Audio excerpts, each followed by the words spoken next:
Man haula ya Jibril. Siapa itu mereka wahai Jibril? Kemudian Jibril mengatakan alaihissalam, haula'i hutaba'ul fitnah. Mereka ini adalah tukang-tukang ceramah yang membawa fitnah. Tukang ceramah yang adu domba umat, yang mencah belah umat, yang muter balik ayat, hadis, dalil, saudara. Tukang-tukang ceramah yang membawa fitnah. Hutaba'u ummatik. Dari tukang-tukang ceramah kau punya umat termasuk yaquluna ma la yaf'alun. Mereka yang kalau ceramah, saudara, apa yang mereka ucapkan, saudara, apa-apa yang mereka tidak kerjakan. Nah, jadi antara ucapan dengan perbuatan berbeda. Ajak orang berbuat baik, dirinya sendiri nggak baik. Ajak orang untuk sholat, dirinya sendiri nggak sholat, saudara. Nah, jadi khutbahul fitnah, penceramah yang membawa fitnah, penceramah yang mecah belah umat, penceramah yang memfitnah ke kanan dan ke kiri, penceramah, saudara, yang menyampaikan hal-hal yang nggak betul kepada umat, saudara. Hati-hati, hati-hati. Nah, jadi penceramah juga ada ancamannya. Bayangkan, lidahnya ditarik dipotong, bibirnya ditarik dipotong, saudara. Oh, kau pembohong waktu ceramah, kau pengadu domba, kau yang suka putar balik ayat, engkau yang suka menghina syariat. Penceramah tapi syariat dihina-hina, penceramah tapi ulama dihina-hina. Di sini Nabi diperlihatkan ada satu kaum yang lidahnya dipotong, saudara, yang bibirnya dipotong, saudara, dengan gunting-gunting yang terbuat dari besi. Kullama quridat adat kama kana. Dan Nabi dipotong lidahnya, tarik, potong, tarik bibirnya, potong, saudara. Yang bersangkutan menjerit kesakitan luar biasa. Tapi setelah itu utuh lagi bibirnya, utuh lagi dia punya lidahnya, ditarik lagi, potong lagi, saudara. Kemudian Nabi bertanya, man haula ya Jibril. Siapa itu mereka wahai Jibril? Kemudian Jibril mengatakan alaihissalam, haula'i hutaba'ul fitnah. Mereka ini adalah tukang-tukang ceramah yang membawa fitnah. Tukang ceramah yang adu domba umat, yang mencah belah umat, yang muter balik ayat, hadis, dalil, saudara. Tukang-tukang ceramah yang membawa fitnah. Hutaba'u ummatik. Dari tukang-tukang ceramah kau punya umat termasuk yaquluna ma la yaf'alun. Mereka yang kalau ceramah, saudara, apa yang mereka ucapkan, saudara, apa-apa yang mereka tidak kerjakan. Nah, jadi antara ucapan dengan perbuatan berbeda. Ajak orang berbuat baik, dirinya sendiri nggak baik. Ajak orang untuk sholat, dirinya sendiri nggak sholat, saudara. Nah, jadi khutbahul fitnah, penceramah yang membawa fitnah, penceramah yang mencah belah umat, penceramah yang memfitnah ke kanan dan ke kiri, penceramah, saudara, yang menyampaikan hal-hal yang nggak betul kepada umat, saudara. Hati-hati, hati-hati. Nah, jadi penceramah juga ada ancamannya. Bayangkan, lidahnya ditarik dipotong, bibirnya ditarik dipotong, saudara. Oh, kau pembohong waktu ceramah, kau pengadu domba, kau yang suka putar balik ayat, engkau yang suka menghina syariat. Penceramah tapi syariat dihina-hina, penceramah tapi ulama dihina-hina, penceramah tapi umat dipecah belah. Na'udzubillah min dzalik. Hati-hati, saudara, bukan enteng itu hukumannya. Jadi yang ke-10 itu adalah siksa buat siapa? Khutba'u fitnah, penceramah yang membawa fitnah, saudara. Baik, yang ke-11, saudara, wa marra biqaumin. Nabi diajak lagi oleh malaikat Jibril melewati satu kaum, saudara, lahum asfar min nuhas. Mereka punya kuku dari tembaga, saudara.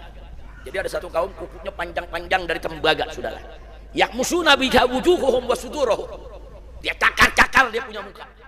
Dia cakar-cakar, dia robek, dia punya dada, saudara. Jadi di tangannya ini, kukunya ini dari tembaga, saudara. Bukan dia nyerang orang, dia cakar wajahnya, dia rusak dadanya, saudara, hancur.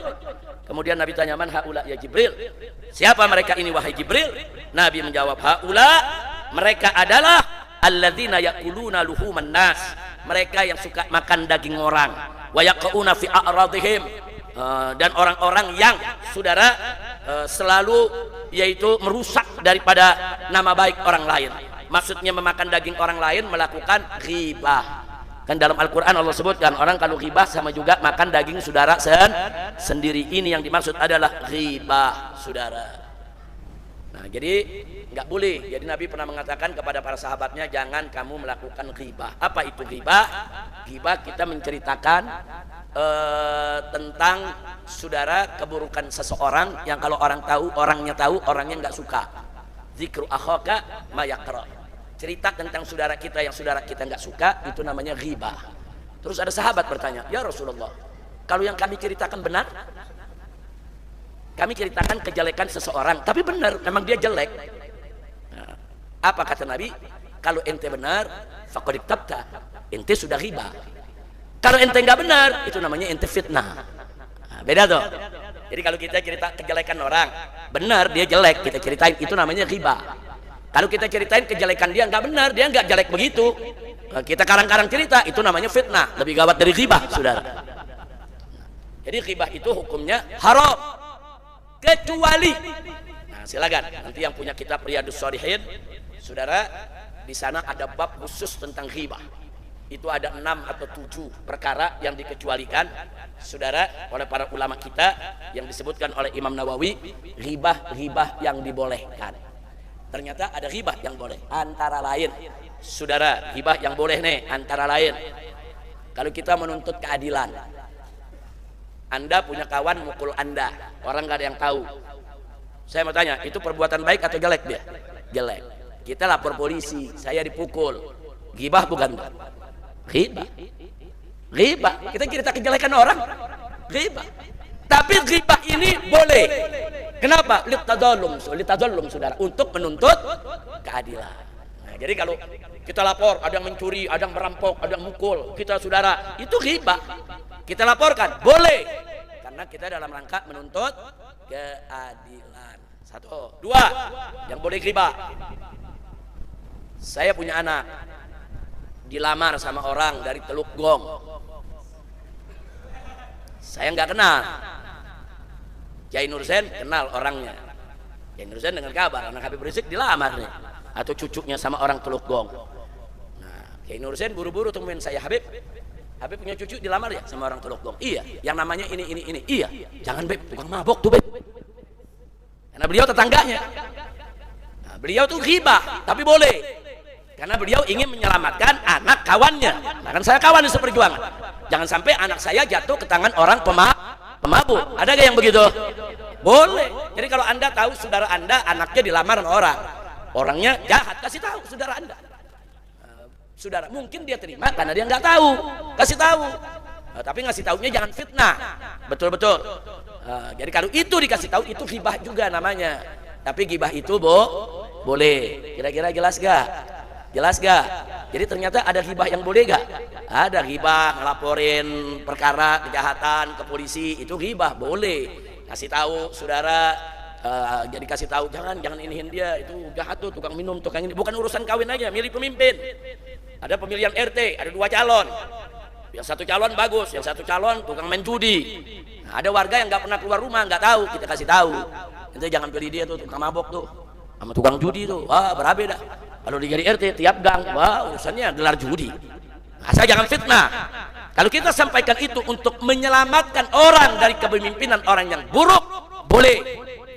Kira-kira jelas tidak? Termasuk untuk nahi munkar. Ada seorang bapak punya anak. Ini bapak nggak tahu kalau anaknya itu suka maksiat, saudara. Nah, kita udah nasehatin itu anak, nggak pernah mau sadar. Ya, terpaksa kita lapor ke bapaknya. Tujuannya apa? Supaya si bapaknya yang nahi munkar. Pak, kami udah nasehatin nggak kena, kami udah coba larang nggak bisa. Nah, sekarang bapak deh sebagai ayah kandungnya, kita laporin. Nah, itu anak bapak tuh sekarang lagi judi di kolong jembatan. Ayo Pak, saya unjukin tempatnya. Nggak apa-apa, boleh. Tujuannya apa tuh? Nahi. Termasuk lapor RT, lapor RW. Pak RW, tetangga saya kumpul kebo tuh Pak RW. Nah, Pak RW kan nggak tahu itu kumpul kebo tuh. Itu bisa bencana tuh buat masyarakat kita. Nah, Pak RW turun tangan, RT turun tangan, saudara. Dicegah itu yang kumpul kebo. Jangan sampai ngekos itu di kampung kita, saudara. Boleh. Yang penting bukan fitnah. Yang penting betul-betul ada bukti, saudara. Kira-kira jelas tidak? Termasuk yang juga boleh mengumumkan kepada umat, awas, hati-hati.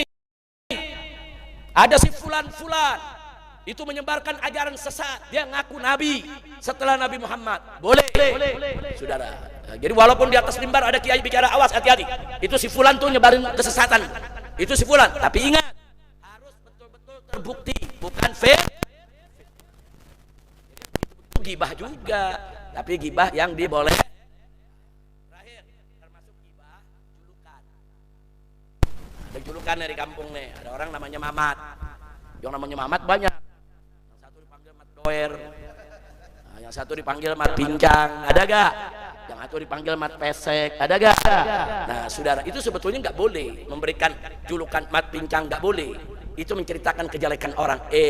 Saudara, kita sebut Mat Doer, nggak boleh. Kita menyebutkan itu orang doer, saudara, sesuatu yang buruk yang kalau orangnya dengar, orangnya nggak suka. Nggak boleh. Itu termasuk ghibah. Tapi kecuali kecuali pakai itu, orangnya udah nerima. Nah, jadi malah orang yang bilang, lu kalau ketamburan dari rumah gue bilang aja Mat Doer. Semua orang sekampung tahu dah. Tahu lu ngomong Mamat nggak ketemu, banyak banget yang namanya Mamat. Nah, berarti yang punya diri udah nerima gak tuh? Nerima, nggak apa-apa. Kalau yang punya diri udah nerima, itu populer jadi julukan dia, silakan. Tapi kalau yang punya diri nggak terima, nggak boleh ya, kawan. Nah, kira-kira jelas tidak? Baik. Nah, jangan kita terusin, itu nanti pelajarannya di Riyadhus Shalihin. Anda nggak rapi-rapi nih kitab. Baik, nah itu, saudara, artinya yang ke-11, siksa penggibah. Nah, jangan gibah, saudara. Oh, siksanya berat. Na'udzubillah min dzalik. Baik, yang ke-12. Saudara, wa ata ala juhrin saghirin yakhruju minhu saurun azim. Nabi kaget melihat ada kejadian lubang kecil, tahu-tahu keluar dari lubang kecil tersebut, saudara, banteng yang besar. Lubangnya kecil, keluar banteng yang besar, saudara. Sapi, saudara, jantan besar keluar dari lubang kecil. Faja'ala sar yuridu an yarji'a min haitsu kharaj. Kemudian banteng yang gede tadi keluar dari lubang kecil, tahu-tahu mau balik masuk lagi ke lubang kecil tadi. Nggak bisa.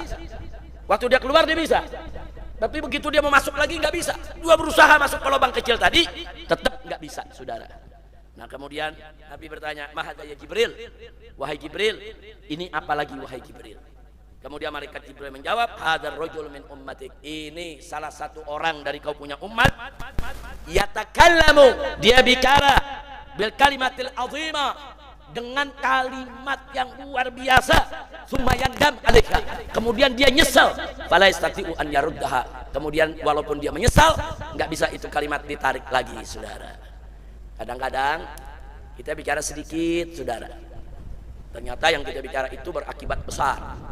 Katakan ada seseorang memfitnah kawannya, saudara, dia punya simpenan tuh, kelihatannya simpel, istrinya tahu, berantakan itu rumah tangga. Suami istri jadi ribut, saudara. Akhirnya berantakan, bercerai. Kemudian si bapak pergi, ibu pergi, anaknya ditinggal, nggak ada yang tanggung jawab, saudara. Akhirnya ngomong nyesel, saudara. Dia mau tarik lagi, nggak bisa. Dia udah ngomong. Nah, makanya kalau mau ngomong, pikirin dulu. Kalau mau ngomong, pikirin dulu, saudara. Kita mikir pakai apa? Mikir pakai kepala, saudara. Habis mikir, baru ngomong. Jangan ngomong dulu baru mikir. Kalau ngomong dulu baru mikir, itu otak dengkul. Ngomong, mikir dengkulnya. Enggak begitu, pikir dulu baru ngomong. Hati-hati ya kawan. Kadang-kadang mungkin bagi kita sepele, bagi kita bicara kecil nggak apa-apa, tapi rumah tangga orang rusak. Rumah tangga orang rusak karena kalimat dari kita. Hati-hati, sebelum bicara hati-hati ya kawan. Sebelum bertindak hati-hati. Nah, kayak kemarin tuh saudara, ada apa itu? Es gabus.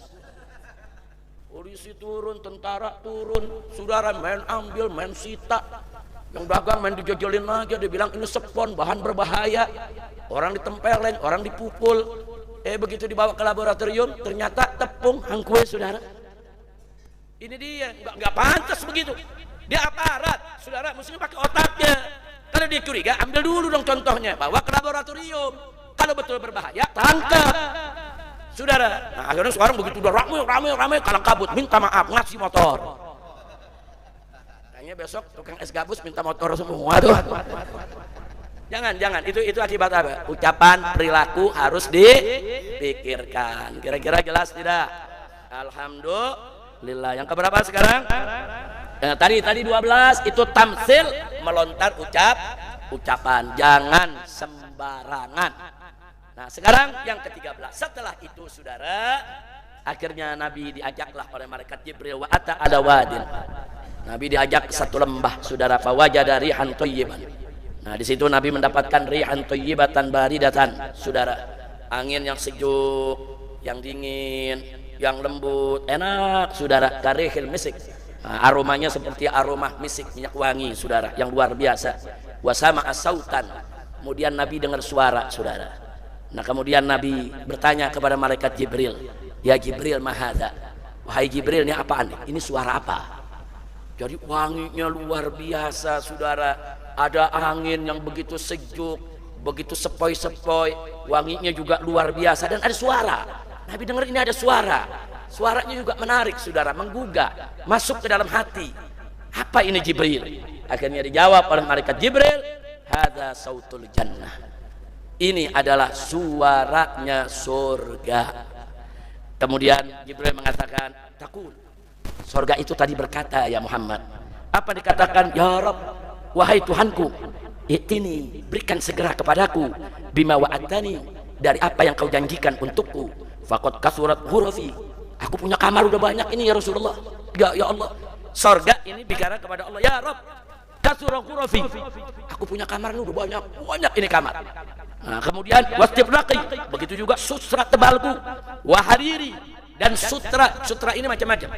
Ada istabraq, ada harir, ada sundus ya kawan. Ini semua macam-macam sutra. Ada sutra yang tebal, ada sutra yang sedang, ada sutra yang tipis, yang halus saudara. Jadi surga mengatakan, ya Allah, berikanlah kepadaku apa yang sudah kau janjikan kepadaku. Ini ya Allah, di dalam surga ini ya Allah, di tempatku ya Allah, udah banyak kamarnya, udah banyak hamparan-hamparan sutra-sutra yang begitu indah. Wa abqari, begitu juga mutiara-mutiara, sutra-sutra yang spesial. Abqari itu yang spesial saudara. Wa lu'lu'i wa marjani, begitu juga ada mutiara, batu-batu mulia. Wa faddati wa dhahabi, begitu juga di tempatku ini banyak perak, banyak emas di mana-mana. Wa akwabi, dan gelas-gelas indahku. Wa ashafi, dan nampan-nampan indahku. Wa abariqi, dan teko-teko yang begitu bagus. Wa maraqibi, dan udah banyak kendaraan yang siap. Jangan lupa, buruk itu kendaraan surga saudara.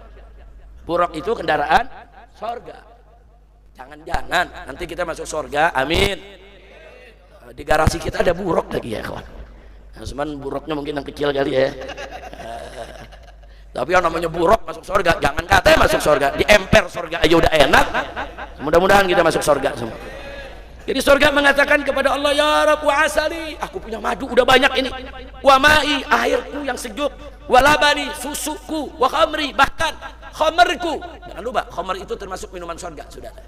Nah kemudian kemudian Allah berkata kepada surga, ini Jibril yang cerita kepada Nabi. Allah berkata kepada surga, laki kullu muslimin wa muslimatin, untukmu wahai surga, setiap laki-laki muslim dan perempuan muslim. Wa mu'minin wa mu'minatin, dan setiap laki-laki mukmin dan perempuan mukminah. Wa man amana bi, dan setiap orang yang beriman kepadaku. Wa bi rusuli, dan kepada rasul-rasulku. Wa amilas shalihat, dan melakukan amal soleh. Walam yusrik bi, dan dia tidak mempersekutukan aku. Walam yattakhidz min duni andada, dan dia tidak mengambil Tuhan selain aku. Waman khosyani fahuwa amin, barang siapa yang takut kepadaku maka dia amin, dia aman. Nah, waman sa'alani a'taituhu, dan siapa yang meminta kepadaku niscaya aku berikan. Waman aqradani jazaitu, barang siapa meminjamkan kepadaku maka aku akan berikan ganjarannya. Waman tawakkala alayya kafaitu, dan barang siapa yang tawakal kepadaku maka aku akan cukupkan dia. Ini anallah, bahwa sesungguhnya aku adalah Allah, la ilaha illa ana, tiada Tuhan yang berhak disembah selain aku. La ukhliful mi'ad, aku tidak akan mengingkari janji. Qad aflahal mu'minun, berbahagialah orang-orang beriman. Wa tabarakallahu ahsanul khaliqin, dan Allah subhanahu wa ta'ala sebaik-baiknya daripada pencipta. Kemudian qalat, dijawab oleh surga, qad raditu ya Allah, aku ridha ya Allah. Masya Allah, tadi Allah katakan nanti yang masuk ke ente nih surga orang muslim muslimah, mukmin mukminah, mudah-mudahan kita semua masuk, amin ya rabbal alamin. Jadi ternyata Nabi mendengar suara surga. Yang ke-14 selanjutnya saudara, wa ta'ala wadin, terus Nabi mampir lagi ke lembah yang lain. Fasami'a sautan munkiran wa wajada rihan muntina. Nabi dengar suara nggak enak, suaranya nggak enak, baunya busuk saudara. Nabi tanya, mahada ya Jibril, apalagi ini ya Jibril? Jibril menjawab, hadza sautu jahannam, ini adalah suara neraka. Kemudian Jibril mengatakan kepada Nabi, takulu, neraka ini berkata, ya Muhammad, ya Rabbi, wahai Tuhanku, i'tini bima wa'adtani, berikan kepadaku ya Allah apa yang sudah kau janjikan untukku. Faqad kasurat salasili, ini di tempatku ya Allah dalam neraka udah banyak rantai. Wa aglali, udah banyak belenggu. Wa sa'iri, udah banyak lautan api. Wa hamimi, udah banyak cairan yang panas. Wa dhari'i, udah banyak duri. Wa ghassaqi, dan sudah banyak cairan-cairan busuk. Wa azabi, dan sudah banyak aneka ragam siksa. Wa qad ba'uda ga'ri, nah ini aku nih neraka ini udah begitu dalam, cukuplah untuk penghuninya, udah begitu dalam ya Allah. Wastadda hari, dan sudah begitu panas luar biasa. Fatini bima wa'adtani, segera ya Allah berikan kepadaku apa yang kau janjikan.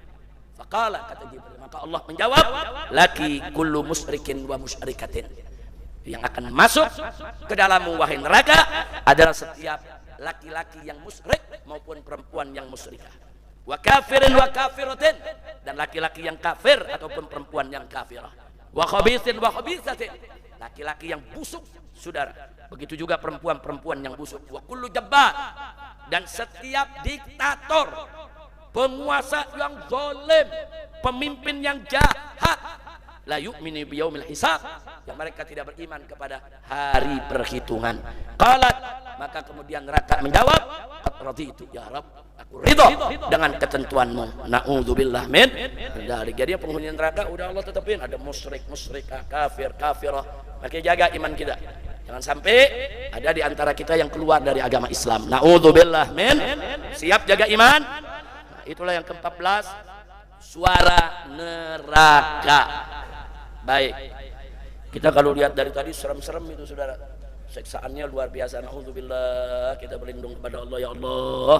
Salimna ya Rab, salimna ya Rab, salimna minan nar. Allahumma ajirna minan nar, Allahumma ajirna minan nar, Allahumma ajirna minan nari salimin. Amin ya rabbal alamin. Nah baiklah ya ikhwan, inilah pemandangan gaib pertama yang disaksikan oleh Nabi dari 1 sampai 14 saudara. Nah, masih belum selesai. Nah, menjelang Nabi ingin sampai ke Masjidil Aqsa saudara, Nabi melihat ada nenek-nenek, dan Nabi mendengar ada 3 panggilan. Jadi Nabi melihat ada nenek-nenek dengan perhiasan yang luar biasa saudara. Nenek-nenek udah tua. Nah, kemudian saudara, nah cerita soal nenek ini di Anwar Bahiyah tidak ada saudara, tapi itu ada di kitab Isra wa Mi'raj Ibn Hajar Al-Asqalani dan Isra wa Mi'raj Imam Suyuti saudara. Di Ibn Hajar ada di halaman 20, di Imam Suyuti ada di halaman 28 saudara. Nah ini sebagai tambahan. Nabi bertanya siapa nenek tersebut, malaikat Jibril jawab, itulah umur bumi. Jadi umur bumi kita nih udah sama dengan nenek-nenek tadi, berarti udah apa? Udah tua. Berarti kalau udah tua tinggal nunggu apa? Nunggu mati. Artinya bumi ini sudah terlalu tua, sudah nggak lama lagi, ini merupakan akhir zaman. Karena Nabi kita memang Nabi akhir zaman saudara. Jadi tanda awal akhir zaman adalah datangnya Nabi kita Muhammad SAW. Begitu Nabi lahir berarti sudah dimulai awal waktu akhir zaman. Jadi kita ini sedang mengarah ke akhir zaman. Tanda-tandanya sudah banyak kita lihat saudara. Nah jadi Jibril menjawab itu adalah bumi, maksudnya usia dunia begitu. Nah ini pelajaran buat kita, jangan diuber dunia berarti uber nenek tua. Nah berarti nanti kalau nguber dunia nguber nenek, nenek tua uber aja. Na'udzubillah min dzalik. Jangan, bumi ini nenek tua nggak usah diuber. Yang mesti kita uber adalah akhirat, yaitu akhirat. Kemudian ada panggilan, Nabi dengar saudara, panggilan dari kanan, ya Muhammad unzur ilayya. Muhammad, ayo dong lihat aku. Nabi nggak mau lihat saudara. Kemudian dari yang kiri ada lagi panggilan, ya Muhammad unzur ilayya. Muhammad sini lihat aku, sini dong, berhenti dulu. Terus dari belakangnya lagi ada yang panggil lagi, ya Muhammad sini kemari saudara. Nah, jadi kalau yang tadi nenek tua saudara, nah, yang tadi saya cerita nenek tua ya, menunjukkan dunia yang sudah tua. Nah kali ini yang panggil dari kanan kiri dan belakang, ternyata yang di belakang nenek tua, tapi kali ini nenek tuanya saudara memakai aneka ragam perhiasan. Nabi gak dengar. Kemudian Nabi tanya ke Jibril, ya Jibril itu panggilan siapa? Kata malaikat Jibril, bagus ya Muhammad, kau tidak meladeni panggilan tersebut. Panggilan dari kananmu adalah panggilan Yahudi, nidaul Yahud. Andai kata kau ladeni, kau jawab, kau respon, niscaya umatmu akan cenderung kepada Yahudi. Yang kiri nidaul Nasara, panggilan Nasrani. Andai kata kau saut, kau respon, maka umatmu akan cenderung kepada Nasara. Sedangkan panggilan dari belakangmu adalah panggilan dunia, yang banyak godaannya, bergelimang harta benda. Andai kata kau ladeni, niscaya umatmu akan rame-rame berebut dunia daripada mengejar akhirat. Jadi artinya saudara, alhamdulillah Nabi kita tidak meladeni 3 panggilan tadi. Sekarang kita lihat, nggak diladenin lagi yang dukung Yahudi ada, nggak diladenin tuh. Yang dukung Nasara ada, betul? Yang dukung Amerika ada, saudara, itu nggak diladenin. Yang mau berdunia ada, betul? Ya tapi kan nggak semua. Alhamdulillah, pada umumnya nggak begitu. Umat Nabi alhamdulillah masih banyak ulama, masih banyak aulia, masih banyak sholihin yang nggak tergoda dengan panggilan Yahudi, Nasrani ataupun godaan dunia. Walaupun orang per orang ya ada yang tergoda panggilan Yahudi, tergoda panggilan Nasrani, tergoda dengan godaan dunia. Tapi secara umum umat Nabi, sebagaimana tadi yang disampaikan oleh malaikat Jibril, karena Nabi tidak menghiraukan mereka, umatnya juga tidak akan tergoda dengan mereka secara umum. Alhamdulillah. Baik, sekarang yang ke-16. Barulah dari situ saudara selesai. Saudara, Nabi alaihi salatu wassalam fasara hatta ata Madinata Baitil Maqdis. Baru setelah itu yang ke-16, Nabi langsung dibawa ke Baitul Maqdis. Dakhala min babi hal yamani. Nah, jadi Nabi masuk dari pintu saudara yang ke arah negeri Yaman atau dari pintu sebelah kanan. Tsumma nazala anil buraq. Kemudian Nabi turun dari buraq. Warabatahu bibabil masjid, kemudian burak tersebut diikat saudara di pintu masjid bil halaqatil lati kanat tarbutuha bihal anbiya, saudara, yaitu ada tempatnya di tempat ikatan yang dulu memang para anbiya juga menambatkan burak di situ. Artinya burak ini juga dulu dipakai oleh para anbiya. Burak ini kendaraan surga yang dipakai oleh para anbiya, saudara, termasuk Nabi kita Muhammad sallallahu alaihi wasallam. Jadi yang ke Baitul Maqdis. Nah kemudian Jibril melubangi Sakhra, batu yang besar dilubangi oleh Jibril, saudara.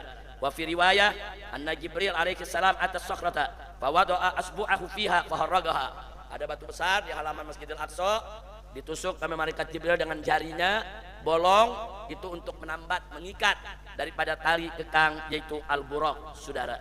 Nah kemudian yang berikutnya lagi, saudara, yang ke-18, ternyata begitu Nabi tambatkan itu, saudara, Nabi melihat ada kerumunan hurul ain fi yasari Sakhra. Ada kerumunan bidadari yang menyambut datangnya Nabi. Alhamdulillah. Jadi Nabi sudah disambut bidadari. Ada ulama mimpi ketemu bidadari, saudara. Habis mimpi ketemu bidadari 3 bulan, nggak bisa makan, nggak bisa minum. Istrinya dia nggak lihat. Orang tanya kenapa?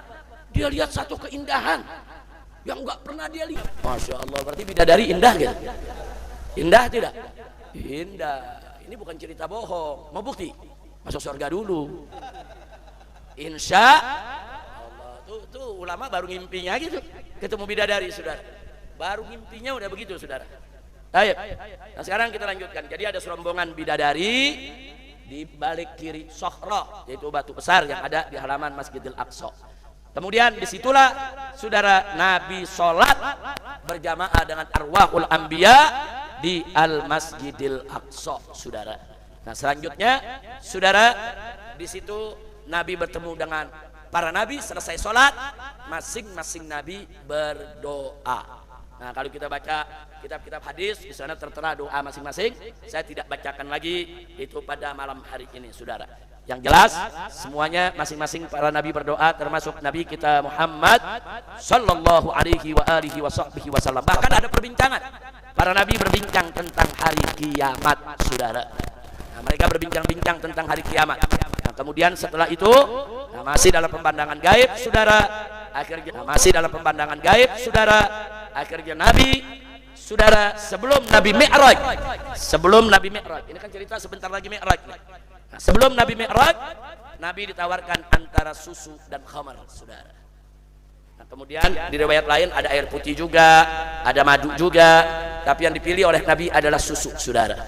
Akhirnya Jibril mengatakan, bagus yang kau pilih susu ya Muhammad, artinya ikhtartal fitrah, engkau memilih fitrah kesucian.